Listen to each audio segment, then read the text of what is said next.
Are we about to see bald MJF by the end of Double or Nothing?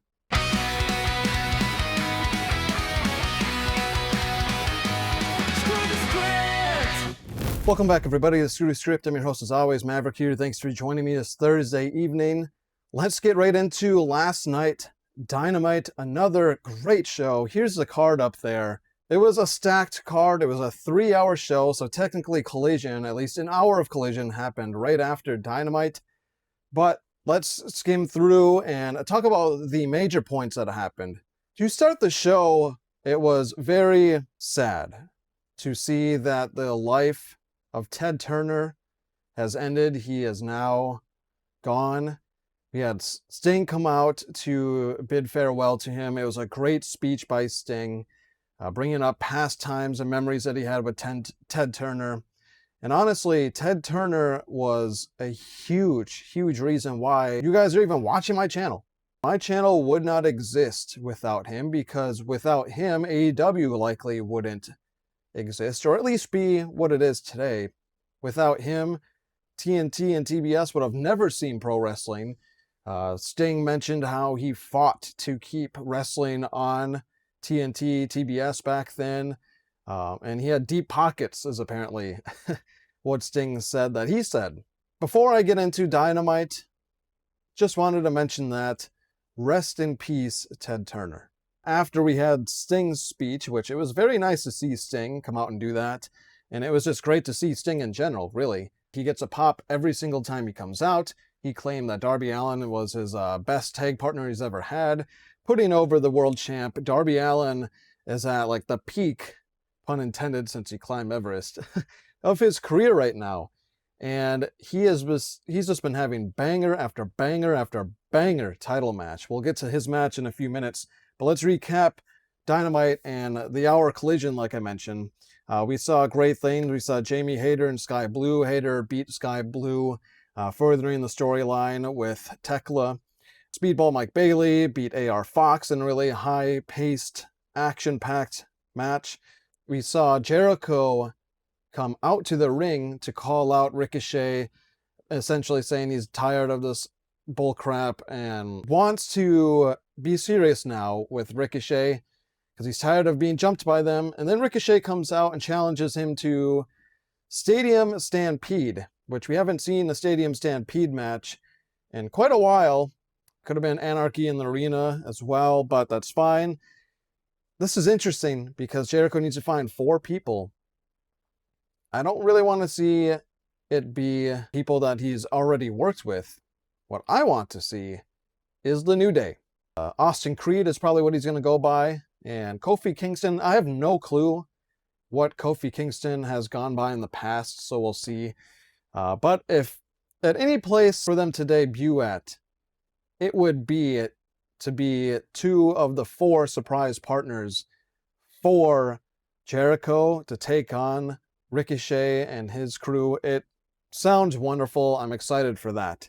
Brian Keith and Okada was a solid eliminator match, or international championship match, actually, not an eliminator match. Okada comes out on top, and we all know that Takeshita is going to cost Okada that match. At least that's my prediction, because he got a match against Darby Allin later on in the show next week, and I think Takeshita is going to come out and cost him that title. Let me know down below if you agree with that.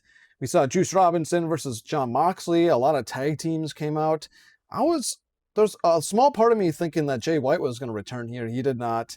I think they're going to hold out on that for a big show, Double or Nothing, All In, something like that. Maybe Forbidden Door.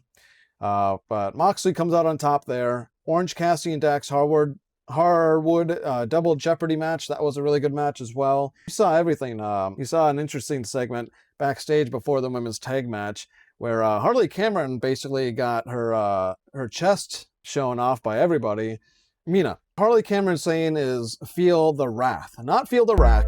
So I just had to throw in a joke there. That was funny. They come out and have a tag team match against Statlander and Sheeta, who, if I remember right, Sheeta and Statlander actually came out on top on this one. Roosh was in action, quick squash. He's getting pushed more and more, giving him more time on the mic, which I like to see.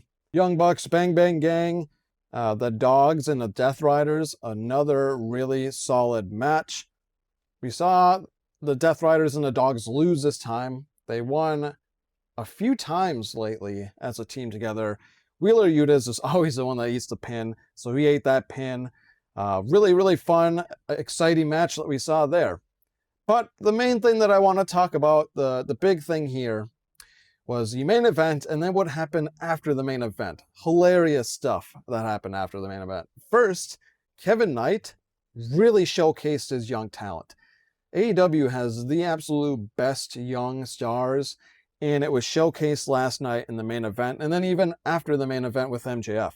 Darby Allin did come out on top, but it was another hard-fought match, and actually my Maverick moment was from this match. Take a look. He needs to win a title, not do this. Incredible moment. Kevin Knight, and he also hit like a coast to coast earlier in that match. Now, I know Shane McMahon used to do it back in the day, but there were a lot of times where Shane did it and it looked like he basically missed or just barely made it and grazed him.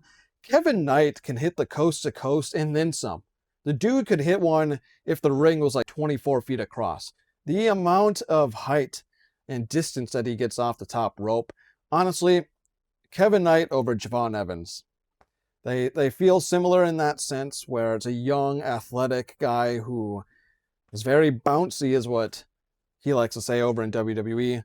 I think Kevin Knight is the better wrestler, and he is really, really good on the mic. I think he's going to only get better throughout 2026, and he is a great TNT champ so far. He came up short. Darby Allin did win, and then just a hilarious segment afterwards. MJF comes out, basically pleads with Darby Allin, like, damn it, just give me my match. What do I have to do? He wanted to give him his diamond ring. He wanted to give him $1 million. He's fucking Oprah Winfrey giving out all these handouts just to have a chance at his title again. Darby said no to all of those, and then he said he wants his hair. Before that, saying that MJF spent all this time and money to fly over to wherever it was to get a hair transplant, which we've all seen. I mean, the dude looks like a young De Niro now with the hair transplant. And Darby Allin simply said, I want your hair. Are we going to see a bald MJF? Quite the classic segment. And he walked away. But you got to think, if MJF truly wants his belt back, he's going to accept. Now, here's the catch. I've been saying it for the last few weeks since Darby won the belt. I think this is going to be a very, very short title run, but electric, because he's going to have banger defenses, which he's already had 3. He's about to have a 4th on Saturday against Mark Davis. He'll have a 5th next Wednesday against Okada, which again, I think Takeshi is going to cost Okada that, and it'll further their feud. But then after that, by the end of the month, I could see MJF winning the title back, holding on to it until All In Wembley. And then aside from that, the other great storyline going on in pro wrestling that affects both AEW and New Japan is the stuff that we're seeing with Will Ospreay and Callum Newman. I mean, like, take a look at it. Just incredible. There's layers in AEW once again, just like it was with Hangman and going after the belt to defeat Moxley last year at All In. We're having this great build of a storyline that intertwines 2 promotions that have worked brilliantly together, by the way, New Japan and AEW, with Will Ospreay. And yes, I think MJF is going to get the title back from Darby Allin. Will Ospreay will be the next person to win that belt at All In and Wembley. I think it's going to be brilliant. And I truly do believe that it's okay to have MJF have these shorter title reigns, because not all of them could be a year long or even longer. And I think by the end of his career, MJF will be, the Ric Flair, the John Cena of AEW, where he'll have a record, 15, 16, 17, 18 times he has held the AEW World Heavyweight Championship, and it'll be a record that will probably never be broken. That's where I see this going long term down the road for MJF. So I think it's okay for him to have, these title reigns that are only 3, 4, 5 months long tops, and then dropping it. And then, every now and again, he'll have a title reign that lasts, 6 months to a year. But by the end of his career, he's going to have the record most title reigns for AEW. Anthony Bowens on socials brought up an interesting thing. He says that he wants AEW to bring back OG Tough Enough, but call it Becoming the Elite, or something along the lines of that. WBD would love the extra content. Sign me up as a judge trainer. I think that would be an interesting thing to do for these young upcoming talents that are mostly over in ROH, but would give, another thing. And not only that, but this could be some original content or something along the lines of this that they could throw on My AEW, because I think that is the future of AEW, will be My AEW. Whether it happens sooner than later, worst case scenario, they don't have an extension with WBD, but it's 12 to 18 months from now. So it's not something that needs to be stressed right away. And I'm sure Tony Khan is going down all avenues possible in case that they do need, a plan B, a plan C, a plan D. But ultimately, I think that over time, My AEW is only going to get better with things like this that may exist on it eventually. And speaking of My AEW right now, they are streaming TNT champion Brody Lee, rest in peace again. No subscription needed, just log in, plus a special version ambient audio. What it was like being there. He's got all those matches as he had. Do you guys remember the dog collar match that he had against Cody Rhodes? What a squash.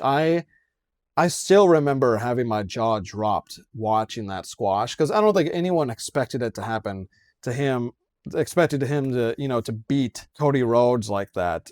It was wild. Now, the only quick WWE thing that I have to mention, I did a poll with you guys, and it looks like the majority of you want me to only cover WWE stuff if it's, bigger news. I'm no longer going to cover Raw or SmackDown or NXT or anything like that. Maybe still their bigger PLEs, but that's about it. So I have something exciting to bring to you guys on my Tuesday video drop, and I'll leave it to be a surprise for Tuesday's video. But since I won't be talking and covering Raw anymore on Tuesdays like I typically do, I had to come up with something to replace that. So I hope you guys do like it on Tuesday's video. I will introduce that. But for the only WWE news I have in this video real quick, apparently John Cena claims his announcement at Backlash will shock the foundation of WWE. Backlash is this weekend. I ain't watching it. I'm sure you're not watching it. But I am curious to see what in the hell John Cena is claiming that's going to shock the foundation of WWE. I sure hope it's not a new era. Maybe he'll be the company's new era, man. I don't know. It's a load of bullshit, I think, but we'll see what actually comes of this. Now on to my DDT of this video.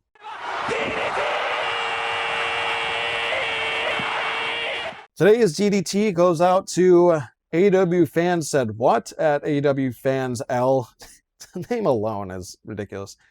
It's 100% pure coincidence that within days it was exposed Tony Khan doesn't have a TV deal anymore and has used bots to harass female wrestlers. All of these WWE pay cut stories just start popping up out of thin air. No proof, no names dropped, just speculation for the slugs. Oh my God. I think I lost brain cells reading that, honestly. First off, again, there's no proof that Tony Khan does not have a TV deal lined up. It is all speculation by one guy who seems to be anti-AEW, who's announcing this well over a year in advance. There's a lot that can go on between now and then. Secondly, the fact that he's using this bots to harass female wrestlers, all of these WWE pay cut stories popping up out of thin air. No, there is legitimate backing on pay cuts that are happening. Wrestlers that were asked for pay cuts, wrestlers that were released, like the New Day, that were probably asked to take a pay cut and decided not to, and that's why they mutually parted ways. So another stupid point. It's not speculation. Honestly, the only thing that's speculation in your post is that first sentence about Tony Khan not having a TV deal anymore. I don't know about you guys, but I'm pretty sure my eyes saw Dynamite on TBS last night. So for all those reasons, that is why you are this video's DDT. Now, before I close out this video, I got something in the mail, and it's just in this, and it looks like it's from that hacker person, which is actually a little concerning now, because that means that that person knows my address, which I do not like. They've hacked my channel. Now they know my address. Let me know down below if you guys think I should open that box. I really don't know what it could be. I don't know what this person's objective or goal is with me and my channel. Let me know down below if you think I should open that up and see what's going on with this. That's all I had on this episode of Screw Script. Let me know down below your thoughts on Dynamite last night. What was your favorite part, your favorite match? What are your thoughts on the Stadium Stampede match? Do you see the New Day possibly being 2 of the 4 wrestlers that'll be in Jericho's corner for that? How do you feel about the Ospreay storyline with the Death Riders, with Callum Newman and New Japan? Do you have a prediction on what you think John Cena's mega surprise may be for WWE? If you care enough at all to even comment any of that for WWE. As always, STS Society, this has been Maverick with Screw the Script. Thanks for watching.